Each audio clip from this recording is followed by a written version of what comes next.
Hello, everyone. Let's talk about the Bad Batch. So, I think that it should be fair to start this out with talking about how the Clone Wars was like basically my entire childhood. Like, I loved that show so much growing up. Like, every single episode, every week when it came out, I was there watching it. This show meant so much to me. And so to hear that it's getting like a direct sequel to it was like absolutely so like thrilling to hear about.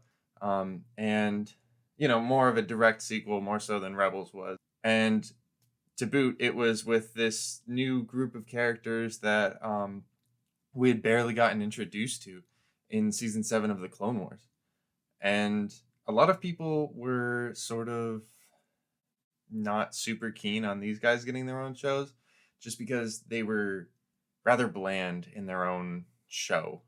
In their own arc in the Clone Wars.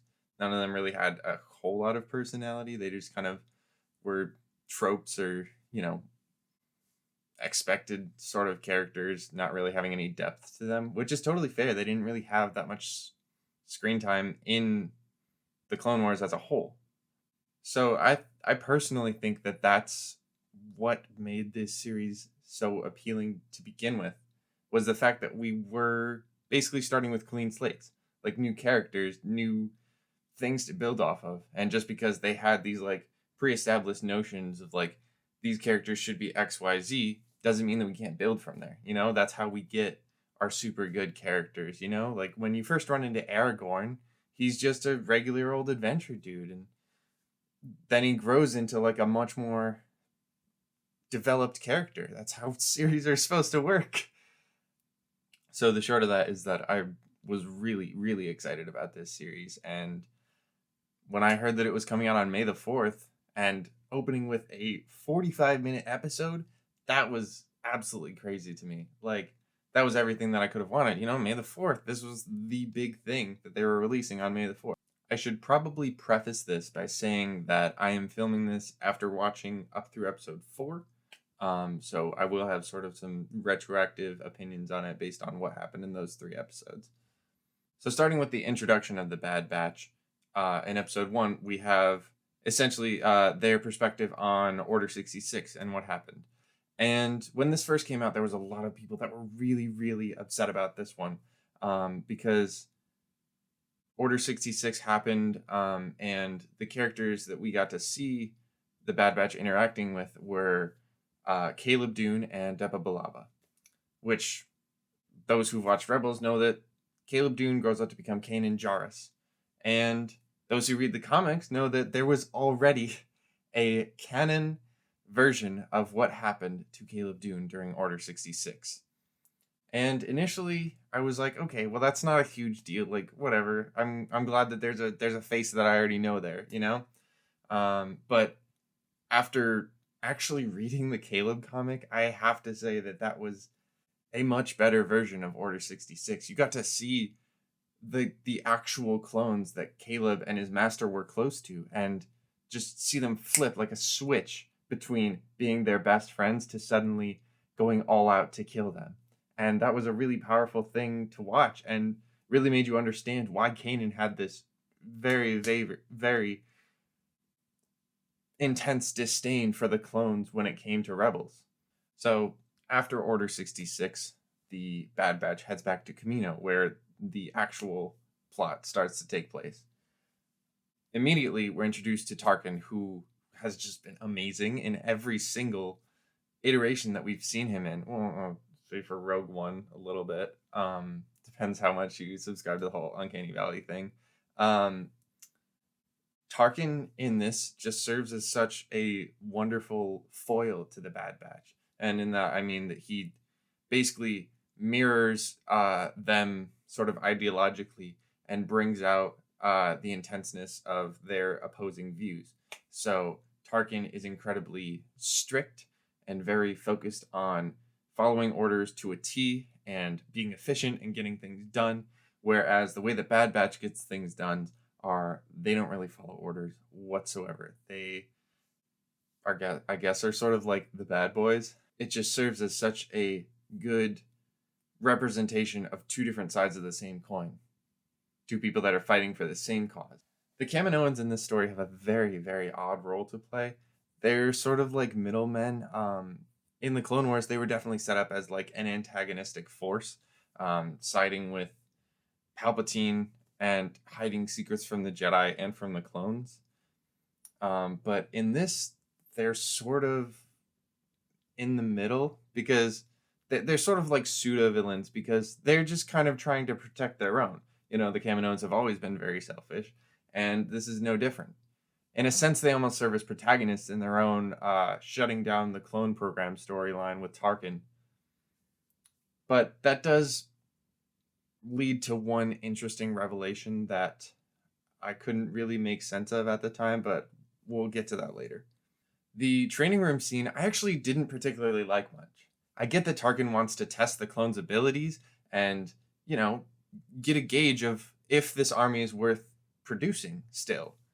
But the fact is that these are not regular clone troopers, Like, if he wanted to do that, he would grab a regular squad of clone troopers and test them. But they don't have a whole grand army of the Republic of hunters and echoes and like these guys are special. So to test them and use that as your default for what is standard in the clone army is just not accurate in any capacity. The scene where they try and take down Saw Gerrera was a much better test for them as a team because it pitted them against each other because it showed them in conflict. It drove the point home that Tarkin was all about loyalty, undying loyalty, and Crosshair was the only one to follow through on that. One big question that I have about the episode is why did they throw Omega in jail? Like, she was snooping around in the Bad Batch's barracks, so why would they throw her in with them if she was clearly looking for something about them? Why wouldn't they just bring her back to the Kaminoans and be like, hey, your assistant kid, whatever, just like was wandering around and snooping in places she shouldn't be? Because they don't really suspect anything about Omega. They don't know that she's a clone or anything. She's just a little girl. The final confrontation of this episode was really good in my opinion. It showed like how hesitant they were to, hurt their brothers, to watch Crosshair turn on them and just be heartbroken by that. But my big question about the episode is why did the Kaminoans let Omega escape? The opinion that I've heard from a lot of other people was that the Kaminoans were just trying to like protect their property and like, she's better off in the hands of the Bad Batch than in the Empire. But she wouldn't have really been in the hands of the Empire so long as she was broken out of jail. Like, she had enough time for them to like scoop her up and hide her somewhere. But that also brings up an interesting point based on episode 4. A lot of people are theorizing that the Kaminoans were the ones that sent Fennec Shand after Omega. This, I feel like, sort of creates a contradiction in that the Kaminoans just helped Omega escape. So why would they suddenly send a bounty hunter to pick her back up? Like, that just seems like a really weird daycare to me. But it seems like a plot hole if it works out that way. Because what would be the purpose of helping them escape in the first place? The thing that I most appreciated about this show was its characters. I really liked a lot of them and how they were incorporated into the story, but there were also some things that I was not quite a fan of. So let's start with Omega. She was a great kid character. I'm a pretty big fan of her being, very curious, but not stupid. Like everyone's comparing her to Ezra and Ahsoka, and I didn't watch Rebels when it came out. But when I did, I would definitely found myself being annoyed by Ezra a lot. And I remember as a kid, I liked Ahsoka because, she was a big Star Wars character and she was the apprentice of one of the main Jedi. So she was automatically had a certain level of cool, but it wasn't until the later seasons of the Clone Wars where she kind of like grew into her own and became a better character, in my opinion. Also, can we just drop the Omega's a force sensitive theories? Like there's nothing to really show that. She grew up in this She grew up on Camino. She knows things about Camino, and people are like pointing to every little thing that she does and acting like it's evidence for her being force sensitive. She's just not. It's not gonna happen, and I will be absolutely bewildered that that's the case. She's very empathetic, like especially in that one scene with Crosshair, but that doesn't really constitute force sensitivity in my point of view. Like I don't think that, you know, knowing what the chip does to people and then saying, "Hey, I really hope you don't do this." I don't think that that's force sensitivity. That's just knowing things. One thing about Omega is she actually has like a really distinct New Zealand accent, which for me raises questions about D. Bradley Baker's voice acting choices. Because obviously in episode 2, Tamira Morrison has a New Zealand accent, and all the clones have his voice. So going into the Clone Wars as a kid, I never would have picked up on that. Like I never would have recognized like, oh yeah, they have a weird accent. But now just like the very very obvious like distinction between the way that Omega talks and the way that the rest of the Bad Batch talk. It's just it's a little jarring, to be honest. Not that I don't appreciate the authenticity of it. Like I'm very glad that they chose to go that route with giving her like the thick accent. And every time that I hear it, I get reminded of this other channel that I watch, Hello Future Me. I've probably watched every video on his channel. But he has a very thick New Zealand accent, and I'm a big fan of it, and I'm a big fan of hearing it in the show too. All right, let's talk about Hunter. Now, it's clear that he connects to Omega on a different level than everyone else. He kind of, has this instantaneous bond with her, and she also realizes that. Um, Not because she's force sensitive, guys. She just has a bond with him. And it's good to see their chemistry grow, throughout the episode and then later throughout the other episodes. I think that he's a pretty good leader for the team, but he doesn't really get to showcase like a whole lot of knowledge about them as people. Like there's not like some like team synchronized attack or like anything like that. It's just kind of like he knows their strengths and he says, "Hey, do this thing," you know. And I feel like that was the whole purpose of the training montage, was to just say like, "Oh, like let's showcase all of their abilities." And for me, it's like, well, we already got that in the Clone Wars season 7, and we got it again earlier in this episode before the Order 66 part. So why did we need like that middle bit? It just didn't make any sense to me.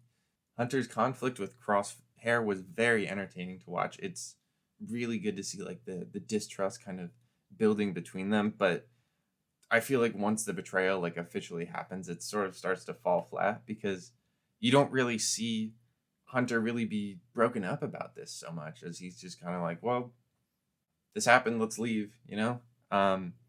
Like I feel like if we got to sit with that emotional weight of Hunter losing one of his, I guess, closest friends, one of his brothers, one of the people that he served with for years, I would have liked to see all of them deal with that a little bit more. Now, leading into Crosshair, I thought that he was pretty good after his betrayal. I felt like his actions sort of made sense and were sort of in alignment to what I would have expected. But before, he definitely was one of the flattest characters. Like, him turning to the Empire was the most entertaining thing that he did, in the entire show. They do a great job sort of building up that distrust between him and Hunter as the episode goes on, as Crosshair becomes more and more frustrated with him every single mistake that Hunter makes, and to the point where he just straight up confronts him and shows that like, hey, you can't handle being leader anymore because you're not gonna follow the orders, you're not gonna complete the objective, which I thought was really cool to see that conflict sort of start to take place, but it sort of fell through as soon as he like officially joined the Empire and, you know, got his own little squad. She says like, "Hey, I know you're going to do this, but please don't." And it was a good character moment for the both of them because it kind of showed, that Omega was willing to reach out to him and that he still had something in there, that he, still has the potential to fight back. Now, moving on to Echo. I very much expected Echo to be the point of view character for this series. He's the clone from the Clone Wars. He should be our legacy and our continuation character. I thought for sure this was going to be him sort of struggling to adjust to the the crazy, wacky antics of the Bad Batch and sort of learning how that works. And in addition to that, being caught up in all of this Order 66 and Empire stuff. I thought that that would have been a really compelling story, especially because Echo is one of those characters that so many people are already latched onto from the Clone Wars. We already know so much about him. And sure, he's got some machine bits going on, but his personality is still basically the same. He's not that affected by it. I saw a poll recently asking, like, which Bad Batch character is your favorite so far? And I personally voted for Hunter just because Echo has gotten like zero characterization in this series so far. But after I saw the results, it was like Echo won by a landslide, you know? And that's just because people are so familiar with him.